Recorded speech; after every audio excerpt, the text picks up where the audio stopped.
Good evening po muli mga kababayan. Meron pa po tayong isa pang pag-uusapan. Actually, napakaraming issue ngayong buwan na ito.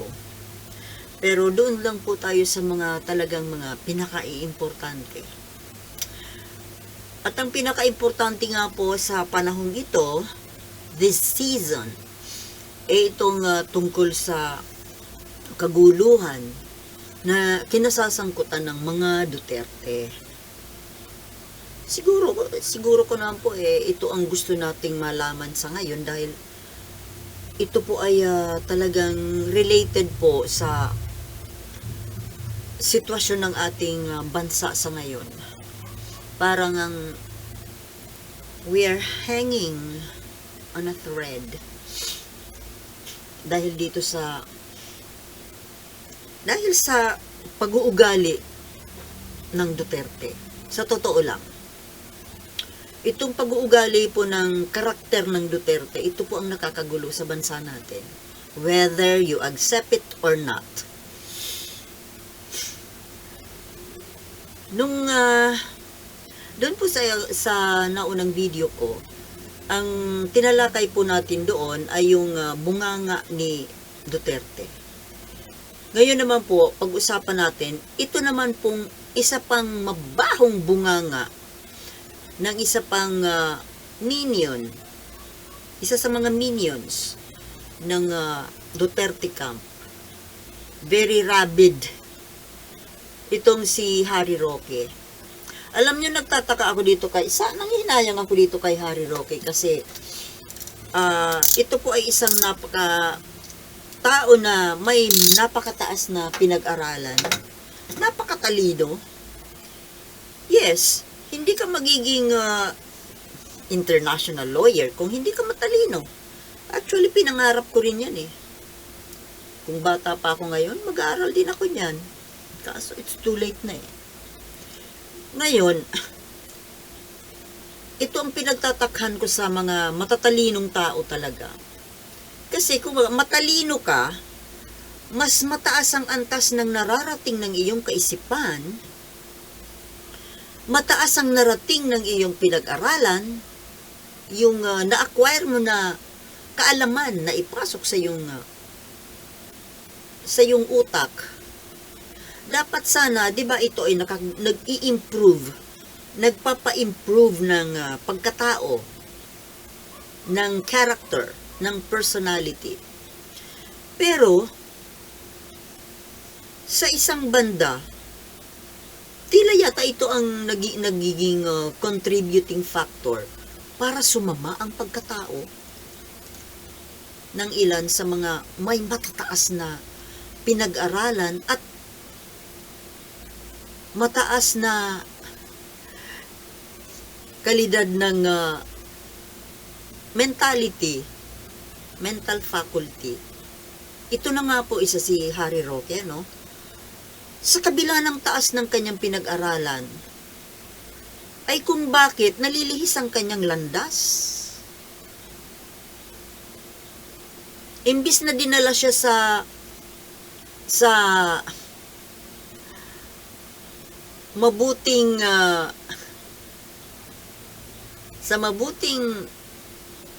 landas, parang dito pa yata siya naliligaw. Lalo na itong tungkol sa propaganda ng China. Diba? Halatang-halata naman, kitang-kita naman na pro-China talaga ito eh. Ngayon, naging very vocal siya pagdating sa China. Ngayon naman, very vocal na naman siya pa din sa issue ng gulo na kinasasangkutan ng Duterte.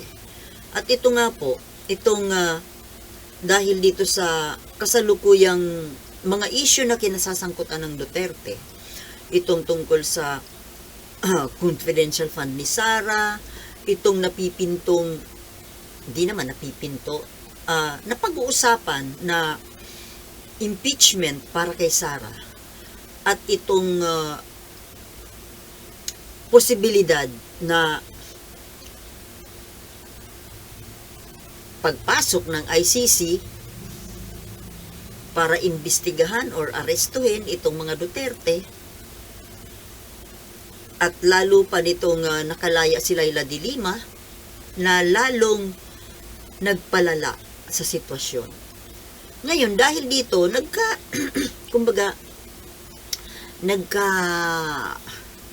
naggusot lalo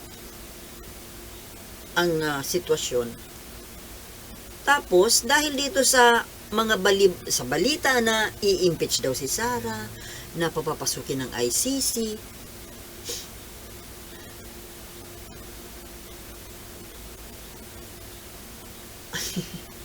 itong si Sara, si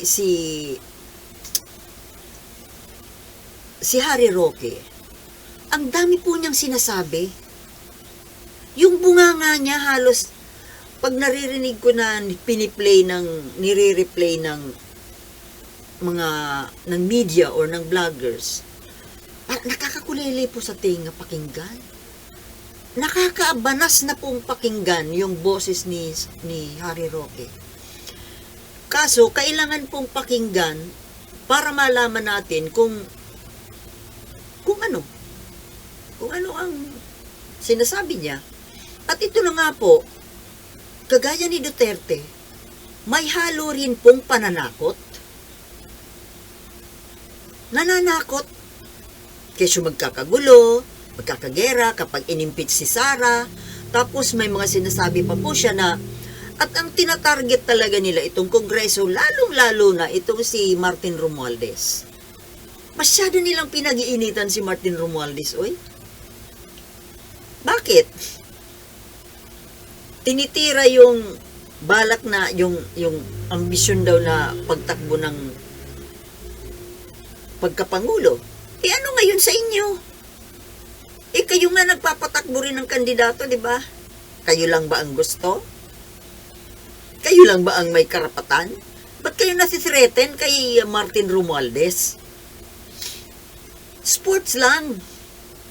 Kung sino ba ang gustuhin ng taong bayan pipigilan ninyo na tumakbo yung iba. Gusto nyo, solo candidate lang si Sara? Walang choice. Kaya nga may eleksyon. Para namang hindi nakakaintindi ang mga taong ito. Hayaan ninyong mag-eleksyon. Hayaan ninyo na taong bayan ang pumili, hindi ang mananakot kayo. Gusto nyo si Sara lang ang tumakbo. Bakit? Natatakot ba kayo na may mabigat na makakalaban si Sara? Bakit? Sigurado na kayo na si Sara talaga? Hindi nyo hayaan na may tumakbong iba para may mapagpilian ng tao. May sinasabi ka pa, Harry Roque, na masyado daw gahaman sa kapangyarihan itong pinapatamaan niya na, of course, si Romualdez nga. Look who's talking. Di ba mga kababayan? Look who's talking. Lumabo na naman ang camera ko.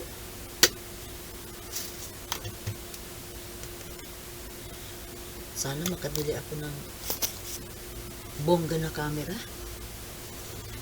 Tiyagaan ko na muna ito. Kung magsalita kayo, kinakayo ko na kasi sigurado naman na hindi lang, mouthpiece lang ito si Harry Roque.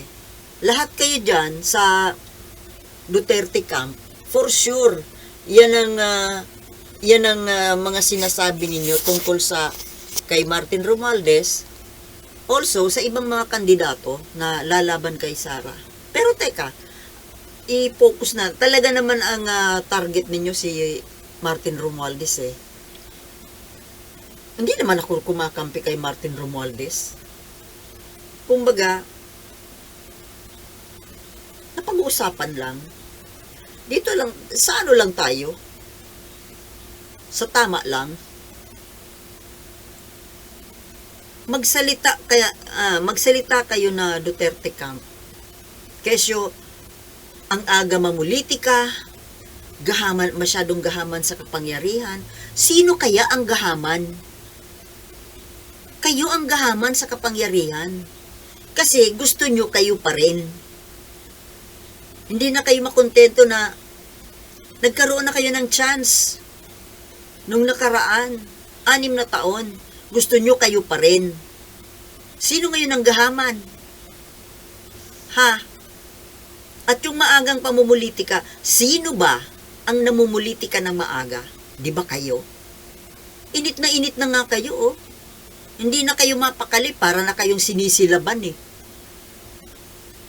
Ang ginagawa lang naman itong Marcos Romualdez, itong nakaupong nasa kapangyarihan, eh, di ba nagtatrabaho lang? Pero kung sa tingin ninyo, yung pagtatrabaho, politika, di bahala kayo. Sa paningin lang ninyo yan. Naiinggit lang kasi kayo, Roque. Naiinggit kayo dahil sila ang nakaupo, ikaw hindi na. Makontento ka naman, oy. Nanginabang ka na, nanginain ka na ng mahigit. Di ba mahigit 6 na taon na? Mahigit 6 na taon kayong umupo. Gusto nyo kayo pa rin. Kayo ang gahaman sa kapangyarihan. Gahaman, hindi lang sa kapangyarihan, pati sa confidential fund. Oh, itong gulo na to, saan ba to nag-umpisa? Di ba after the election, nananahimik lang naman na nagtatrabaho yung Pangulo at yung Speaker. And everybody else in the government. Kayo yung nag-umpisa. Kayo ang nag-umpisa ng gulo. Di ba? Ang nag-umpisa si Gloria. Yung balak ikudita si Martin Romualdez. Kayo ang nag-umpisa kayo ang pasimuno ng gulo. Hindi naman si Romualdez or si Marcos. Kayo. Kayo na kampo ng Arroyo Duterte. Dahil ever since, bago pa man nagka-eleksyon, talagang yun na ang balak ninyo, eh. Kunwari, Uniteam.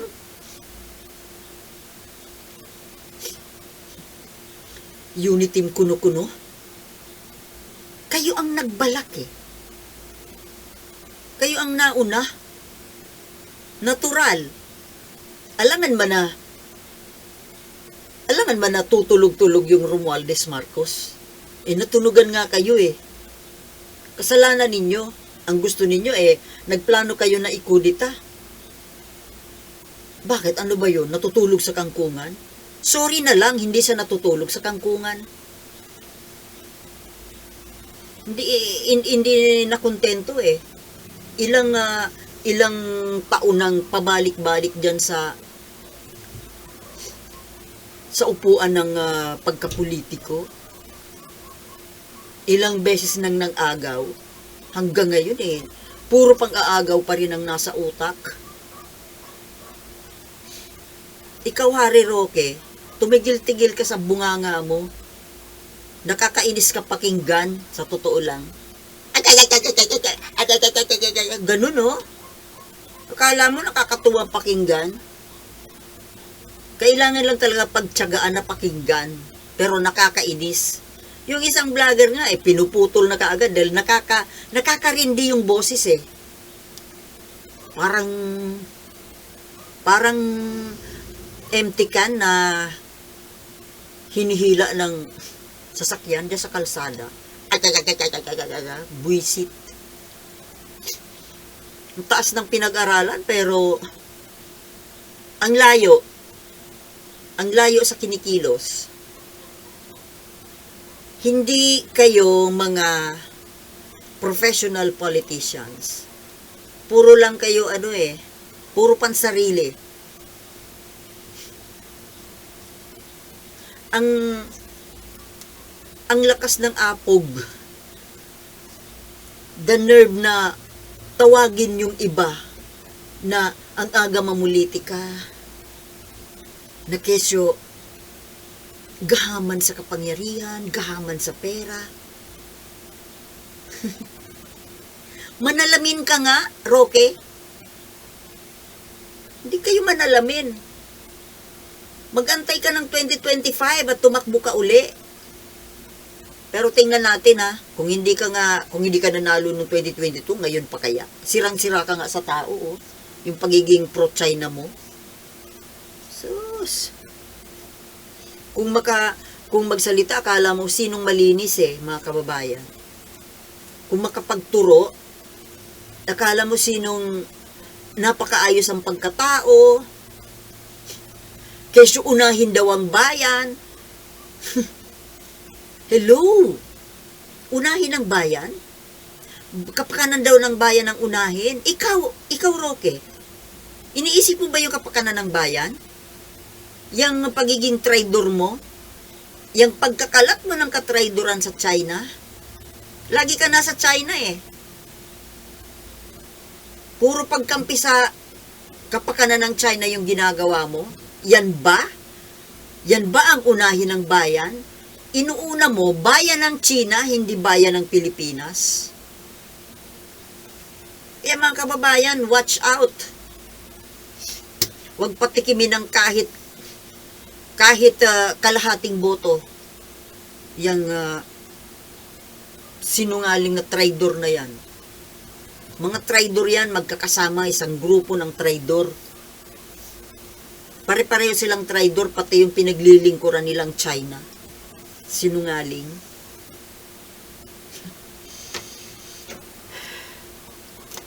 Kung ako sa iyo, Roque, shut your mouth. Hindi ka nakakatuwa pakinggan. Kakarindi yung boses mo. Nakakabwisit. Hindi pa kayo mawala dito sa mundo. Hindi kayo nakakatulong sa bayan Ibinabaon ninyo. Ibinabagsak ninyo ang bayan. Wala kayo na itutulong. Puro lang pansarili ninyo iniisip ninyo. Kaya tingnan mong katawan mo para ka ng baboy. Busog na busog ka sa pinapalamon sa'yo ng China no? Magsalita ito, kala mo kung sinong matino? Kala mo kung sinong makabayan? Ay, mga kababayan, isa ito si Roque na kailangan wag na itong makatikim ng kahit kapiranggot na boto. Okay po mga kababayan? Please remember, no to Duterte's minions. At isa na po dyan si Harimau Roque. Okay mga kababayan? Hanggang dito na lang muna. At thank you for watching and I will see you in my next vlog. Peace.